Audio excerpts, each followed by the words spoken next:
En début de semaine, le pape est mort.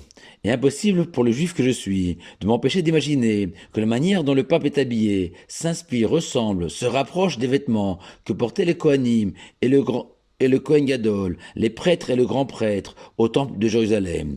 Ce Kohen Gadol, le premier de l'histoire, est précisément au cœur de notre paracha de la semaine, Shemini.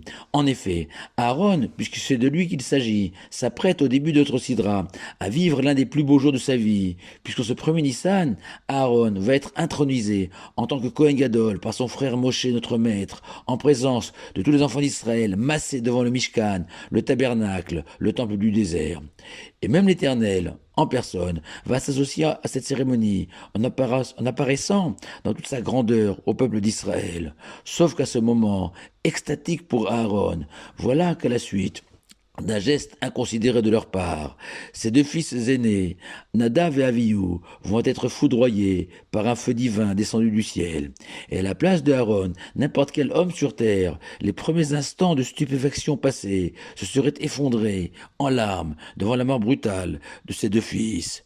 N'importe quel homme peut-être, mais pas Aaron, au sujet duquel la Torah va écrire Vaïdom Aaron, signifiant qu'Aaron est resté silencieux, n'exprimant pas la moindre parole de tristesse, de révolte devant le terrible décret divin, ne versant même pas une larme selon le texte sacré.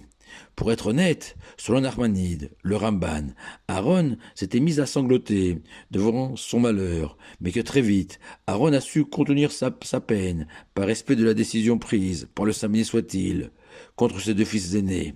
Mais selon Rachi, et en suivant le sens littéral du texte, Aaron n'a ni pleuré ni gémi. Non, Vaïdom, il est resté quoi? Silencieux.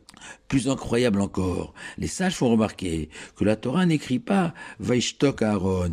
Aaron s'est tu, en utilisant le verbe lishtok, se taire, dont le substantif est shtika, le silence, mais bien Vaïdom Aaron, qui suggère qu'Aaron est resté de marbre, mutique, devant la mort de ses deux enfants. La nuance, toujours selon nos sages, est la suivante. C'est que si le Torah avait écrit Aaron s'est tu, on aurait pu comprendre que dans sa tête, Aaron était non seulement dévasté, détruit par cette mort, mais aussi qu'Aaron débordait d'envie d'exprimer sa colère, sa révolte contre le Tout-Puissant. Comment lui infliger une telle peine à lui, à Aaron, le grand prêtre, prophète, d'une bonté et d'une piété infinie, personnage numéro 2 des enfants d'Israël, juste après son frère Moshe.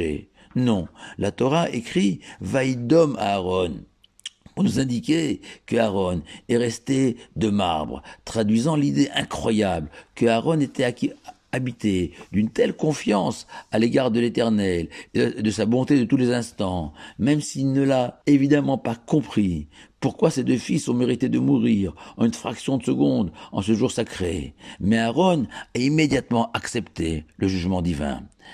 Et pour étayer cette thèse de l'absence totale de réaction de Aaron, les sages font remarquer que la racine de vaïdom est domem, signifiant l'inerte, comme une pierre par exemple, et que les kabbalistes divisent les éléments de la terre en 4 groupes. Le premier, Adam, les êtres humains, qui lorsqu'ils sont frappés par un coup physique ou moral, vont réagir par un cri, une contre-attaque ou la fuite. Le deuxième groupe est formé par le monde animal, et un animal frappé va réagir en s'enfuyant ou en tentant de se venger du coup reçu. Le troisième groupe est celui constitué par le monde végétal, où une fleur, par exemple, si elle est coupée, alors elle se fane, va se dessécher peu après. Enfin, le quatrième et dernier groupe est celui du monde minéral, le domème, comme les roches par exemple. Et une roche, sous l'effet d'un coup, reste la même, ou tout au plus, si le coup d'une violence extrême va se fendre en deux. Mais fondamentalement, l'état général de la roche n'est pas modifié par un coup. Et c'est exactement ce que la Torah vient nous révéler au sujet de Aaron, que face à ce coup d'une violence inouïe, la mort de ses deux fils, Aaron est resté impassible, telle une roche, une idée tellement impensable qu'on n'aurait même pas osé l'imaginer. Et pourtant la Torah et les sages nous l'enseignent qu'Aaron, même s'il souffrait intensément de la perte soudaine de ses deux fils, Aaron s'est immédiatement repris, ressaisi et a su contenir son infini chagrin en respect du Tout-Puissant.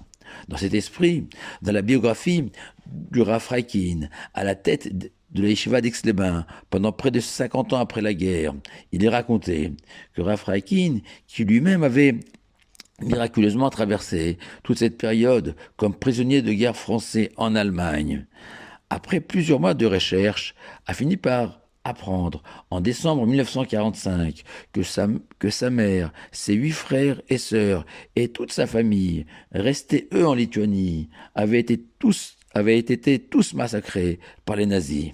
Rafrakin s'est alors enfermé dans sa chambre pendant 3 jours, écrasé par le chagrin, revoyant un à un tous ses proches assassinés, sa mère qui s'était sacrifiée pour chaque enfant comme s'il était un enfant unique, son frère Motel et sa fille Rachel, semblables à des étoiles du ciel, descendus habiter parmi les hommes, lavant sans cesse ses yeux noyés de larmes pendant 3 jours.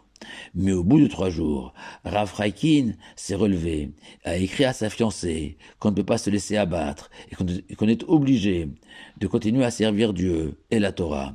Et Rav Freikin n'évoquait que rarement cette tragédie, si ce n'est pour prodiguer un soutien moral à ceux qui pouvaient douter de Dieu devant un malheur, en leur disant « Moi aussi, j'ai perdu toute ma famille pendant la guerre. Ça n'a fait que renforcer ma foi en Dieu et mon désir de le servir. » Un élève a interrogé un jour Rabbi Chaim Letzantz, frappé par la mort de l'un de ses enfants, où il trouvait la force de conserver son calme et sa retenue devant une telle catastrophe.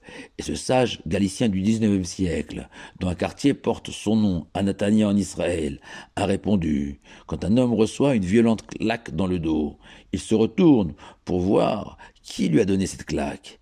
Et quand il se rend compte que c'est son papa, même s'il a très mal, il est rassuré, confiant dans l'amour sans limite de son Père. Alors évidemment que nous prions tous, 3 fois par jour, pour bénéficier de la providence et de la protection divine, éloignant de nous tous les impondérables de la vie. Mais l'écho du silence de Aaron face à la mort de ses 2 fils parvient aux oreilles de tous les endeuillés de la terre jusqu'à nos jours, et ce, quel que soit leur deuil. Shabbat Shalom à vous tous.